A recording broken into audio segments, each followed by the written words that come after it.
Good morning. Yeah, I got a question. I'm fixing to retire, looking at retiring here in about a year or two. Okay. And there was an article I cut out of the newspaper, and it was talking about calculating your Social Security benefits. So I figured I'd get about $2,000 a month, $24,000, and I have my 401. And when I'm reading in the paper, if I'm single, which I am, if my income is less than 25, my benefits are not taxable. But if it's between 25 and 34, they can take up to 50%. And if my income is more than 34,000 on a single return, then they can tax my Social Security up to 85%. Because I was kind of looking at, taking 50,000 out of my 401, paying about $10,000 in taxes, and I didn't realize there were going to be taxes on Social Security. Are you going to be? What's the gig on that? I'm sorry. Are you going to be taking Social Security prior to full retirement age? Between 62 and 65. If I quit at 62, I'll get $1,600. If I quit at 65, I'll get about $2,000. And full retirement age for you is somewhere 66, 67? 67. 67. Right, 66 in 10 months.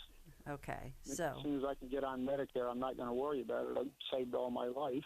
yeah. Kind of calculated I had enough there, but it just seems like I save all my life and paying into the taxes there, and now they're going to take all my Social Security back. And I was looking forward to that being part of the income, and I don't understand, how much they can tax. How does that work? Well, sadly, there are penalties for taking Social Security prior to full retirement age.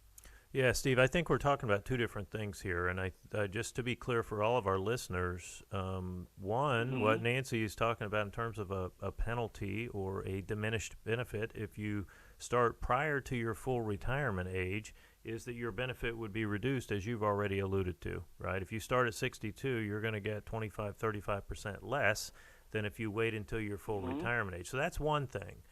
The other thing that I think you're getting at and maybe asking about is the taxation on your Social Security if you have other income. And I don't have my cheat sheet here right in front of me, but the numbers you gave sound reasonable for a single person. Yeah. And so, but here's what I want you to know, Steve.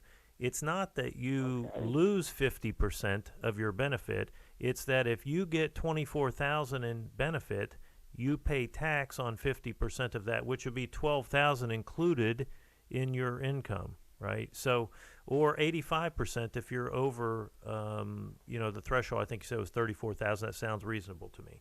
And so you're right, and this is a thing that surprises many people. Hey, I paid taxes all my life. I paid Social Security taxes so that I'll have a Social Security benefit, and now guess what? I'm paying taxes on the Social Security, and it is means tested. So this, I believe, when it started, there were no income taxes on Social Security, and this is one of the things that have changed. So, but you're absolutely right, and I think that's just something, depending on your other assets, that you have to manage and be aware of as you draw income from retirement accounts.